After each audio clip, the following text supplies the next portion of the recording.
Say man, what's good, y'all? It's your boy Jared Smith, aka Godsent. Yeah. Let me get a cheers real quick.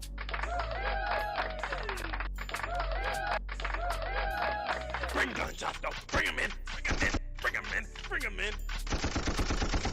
Alright, man. Thank y'all for tuning in today's episode of Godsent Media. Today's video, you feel me? You see the topic of today. Wildcard weekend is this weekend. So we are going to go over predictions for the NFC and the AFC. I'm gonna do it in separate videos though. So today you're gonna get the NFC and tomorrow you're getting the AFC to get y'all ready, tune y'all up so you can go into the weekend with something to think about. But enough with all that. Don't forget to like, subscribe, and comment underneath the video. Join the tribe. We're all the vibe. Ignore the fit, because I just came from work. So, ignore that. And let's get into this! Boom! Ladies and gentlemen, how you doing? Let's look at this playoff picture for this year's NFL playoffs. So, without further ado, you see what we have here. Number one in the NFC, Detroit Lions. Detroit Lions been stomping. Then, number two, Philadelphia Eagles. Then, number three, you got the Tampa Bay Buccaneers. Then you got the Rams. Then you got the Minnesota Vikings. Then you have the Washington Commanders. Then, finally, you have the Green Bay Packers. So, which one should we start out first? I think I'm going to start out with that top game right there. Minnesota Vikings, Los Angeles Rams. Let's get into it. So, I'm going to start with the Rams side of things. So, Los Angeles Rams, 5-1 within their last 6 games. 45% on third downs in the last 5 games. Over 300 yards as an offense 3 times within the last 5 games. So, Jared, just throwing out numbers. What the heck does that mean? Well, it means that the Rams are turning up at the right time. The Rams are locking in, and what LeBron used to call, he called himself playoff Bronny in playoff mode, activated. He activated the playoff mode. So, Sean McVay, one of the most brilliant young coaches that we have in the NFL, when his guys are healthy and are out there on the field, that is when the Rams honestly play the best. When you have Puka Nacua, Cooper Kupp, when you have Matthew Stafford back there, and you got Tutu Atwell, you got Kyron Williams, the offense starts to flow like a well-oiled machine, right? And the best thing about the Rams that is underrated, I think the ability of this Rams offense to just go out there and score with whoever and whomever it is any weekend, if healthy, they are monsters. That's going to be something you want to look at, is how much production you think this Rams offense is going to give you. Now, against the Vikings defense, a little shaky, a little scary, right? This Vikings defense is something to not play. But let me finish the Rams topic, right? Rams here. Matthew Stafford's been balling. 3,000 yards, 762 yards, 20 touchdowns, 8 interceptions. May look like a light season, but take into account injuries, guys were hurt, so this team was really held back due to not being healthy, whereas in the last 6 games, they've been balling because they've been healthy. So, let's look at the Rams. Key defenders that have to show up in this game in order to make a real life eye-opener type of game, right? You got Jared Verse, linebacker. You got safety, Cam Curl, DB, Quentin Lake, and linebacker Christian Rose Boom, right? Those guys gotta show up. Those guys have to make the complete effort and try their best to take away the ball. Sam Darnold has 12 interceptions this year. The best thing for the Rams is to try and take the ball away and capitalize on the mistakes that they make. And pressure. An immense amount of pressure needs to be thrown at this Vikings offense. If you watch what the Detroit Lions did with backup defenders, first off, Aaron Glenn, oh my God. One of the best defensive minds in the league, if not the best. Him, Vic Fangio, and a few other guys out there. Brian Flores. These guys are monsters. They're wizards at disguising the actual play. They disguise their cover twos, their two safeties high. They bring a safety down. You're not going to know. You're not going to know. And that's what they exceed in, you feel me? Brian Flores is a monstrosity on the defensive side. And when you look at this Rams-Vikings game, Rams are going to have to capitalize off the takeaways and try to take the ball away from Sam Darnold, whether they like it or not. And that's literally the only way I see the Rams beating this Vikings team, is that they make it uncomfortable for Sam Darnold at all times. At all times. Now, for the Vikings, like I said before, right? Brian Flores, monster defense.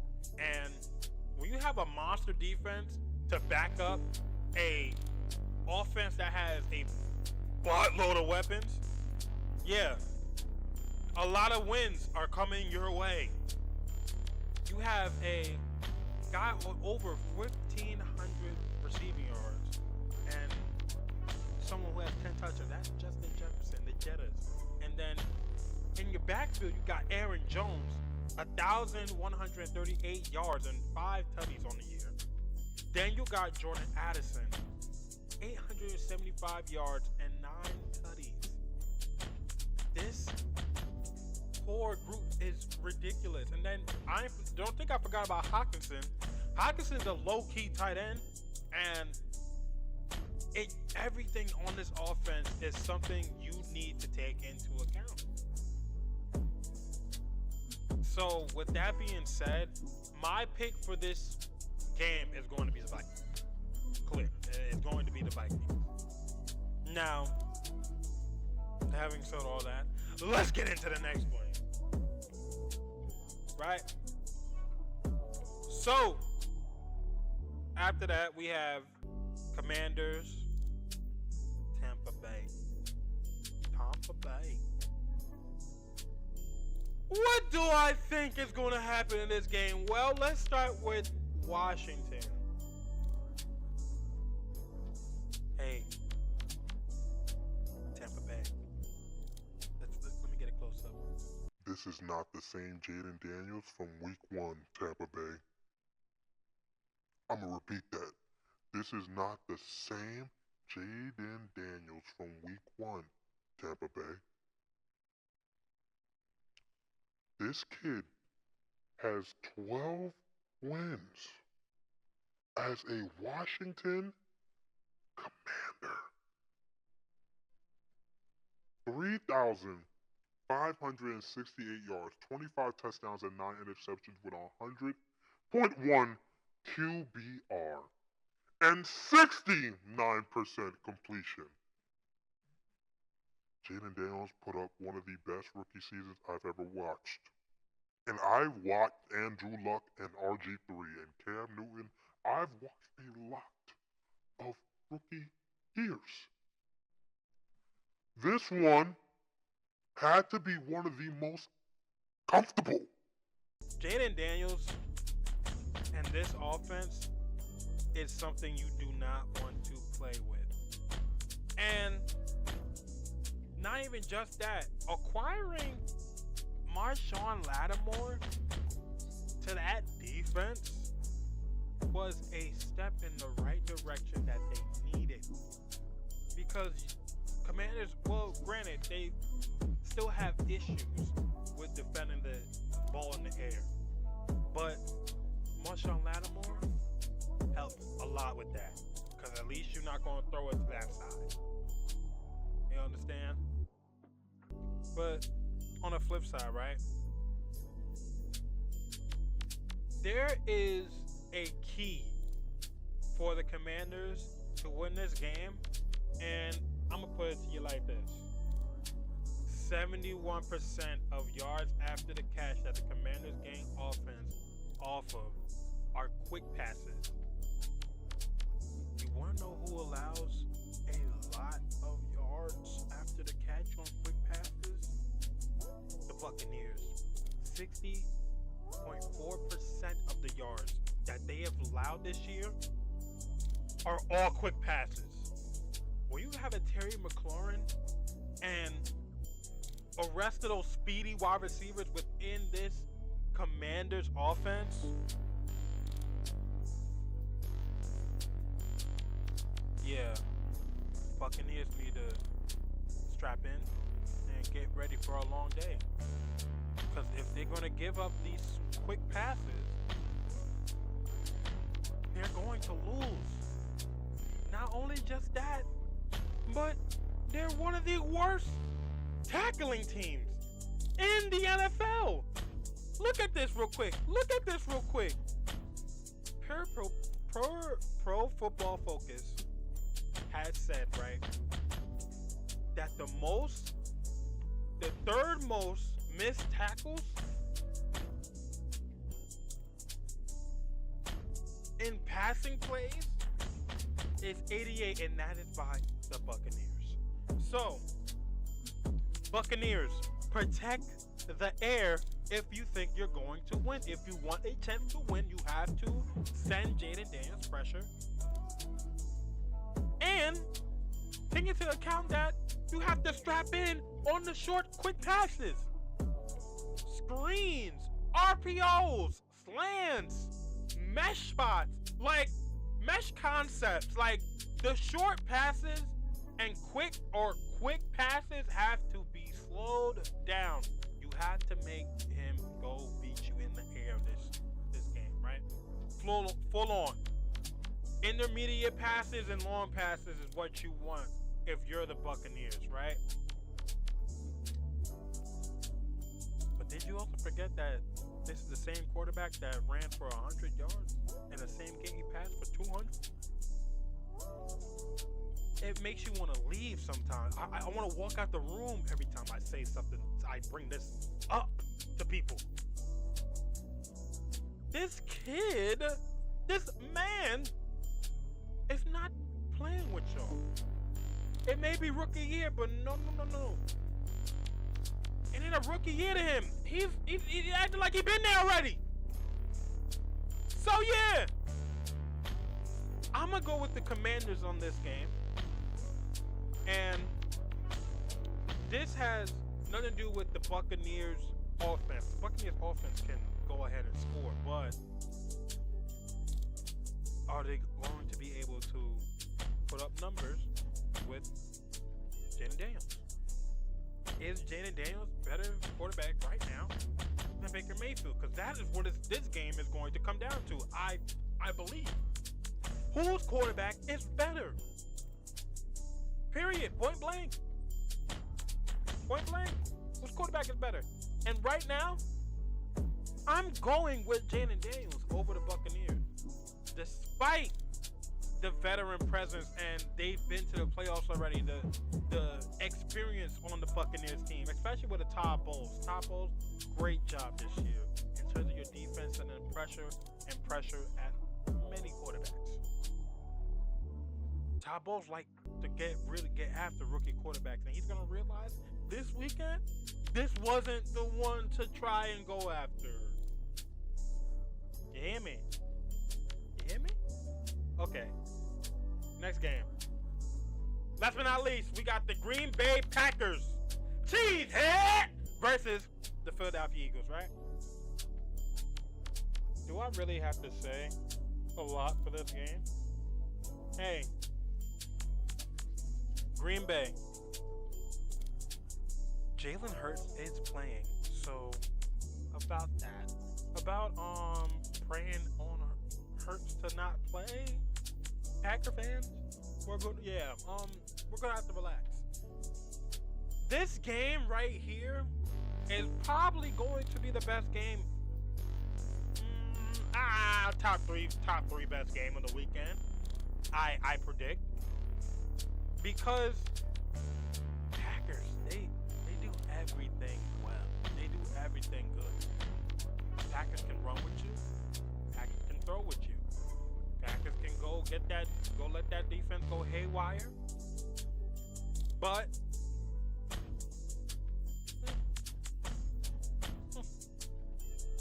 against the best teams this year, they were swept.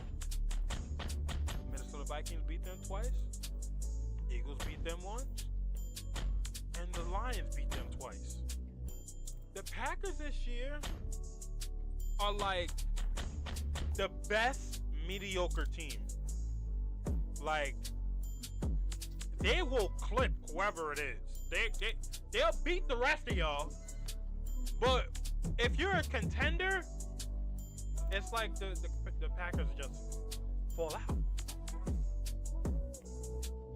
Or they lose, or they're losing because of either poor mistakes, aka the turnovers, or skies sometimes. The sky is falling sometimes, you know? Not having Jair Alexander has hurt us in games this year. But guys stepping up. And this defense still becoming fifth in total defense. They're going to need to turn the ball over a lot. What I mean by a lot, they need to get 2 to 3 turnovers in this game, because I don't want there to be a situation where the Eagles feel like they can do whatever to them. Nah, relax. We gotta make them choose which way they want to go ahead and try and beat y'all. Stopping Saquon Barkley is a tall task for any defensive coordinator, yes. But damn it, you're gonna have to do it. But if you do it, then you leave A.J. Brown one-on-one opportunities on the outside, right? I'd rather deal with A.J. Brown than I deal with Saquon Barkley. I'm gonna tell you why. When you're passing the ball, there is still chances of there being an interception, because the DBs on the Packers roster is in terms of forcing interceptions, it's one of the best. They're fourth in team interception. So they would rather you play the sky than try them on the ground. You feel me? Green Bay needs to find a way for Jalen Hurts to pass the ball 30 to more times. Respectfully. Need to find a way for them to pass more than run. That's how I feel. I think the Packers would rather lose to a game where it's, all right, Jalen Hurts beat us. Cool. Then Saquon has already broke the record. Stop him. Slow him down. Because I don't want to see 5 yards per carry on the Packers. I don't want to see it. Right? But Xavier McKinney, Quay Walker, Rashawn Gray, y'all have to strap in. If y'all want to win this game, y'all are going to have to strap in and hit another pinnacle that you guys probably haven't hit before or yet in your career. This game right here needs to be the most important game of your life. Point, period, blank, right? So that's the defensive side. Packers offense is one of the best offenses in the league. So the offense needs to capitalize on timely possessions that are going to change the outcome of the game. You feel me? A third and long, third and short situation, and they're up by 2 touchdowns. Hey, Josh, here you go. Like, stuff has to click in this game that hasn't clicked before. Like, everything has to be perfect against the Eagles because the Eagles have a defense that will make money out of nothing. Money out of nothing. You feel me? You don't want to play into the Eagles' hands. You want to try your best and to beat these guys' intermediate passes. Strong running. Because we're not going to act like Josh Jacobs is not a top 3 running back this year. Point blank period. He is the 3rd best running back in the NFL this year. Yes.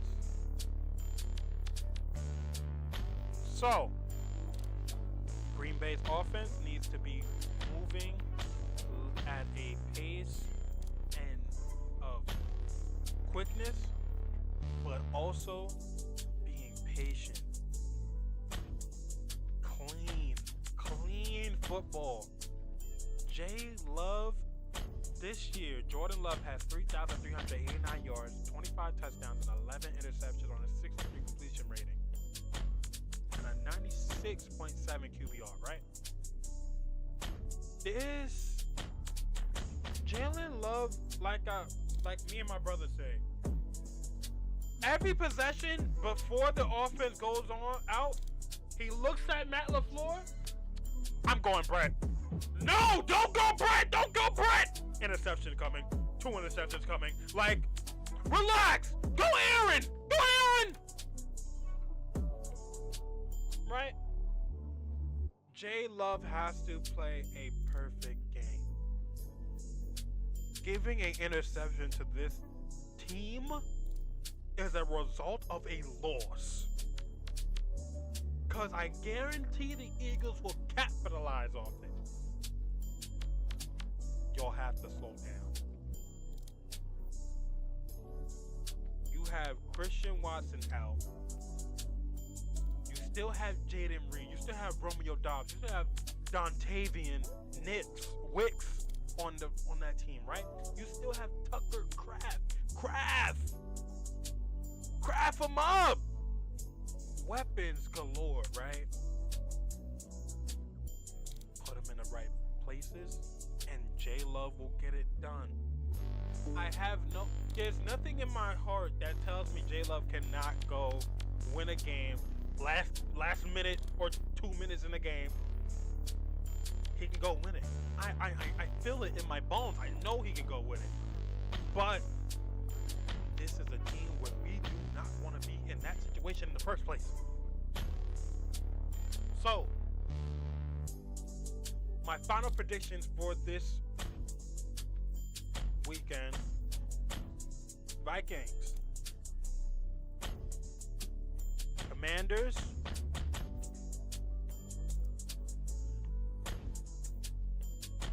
Eagles. My heart wants the Packers to win, ladies and gentlemen. Leave me alone. But if you stuck around to the end of the video, thank you so much. Yo, don't forget, like, comment, subscribe, join the tribe, cause we a vibe, man. It's your boy, Jared Smith, aka Godsent.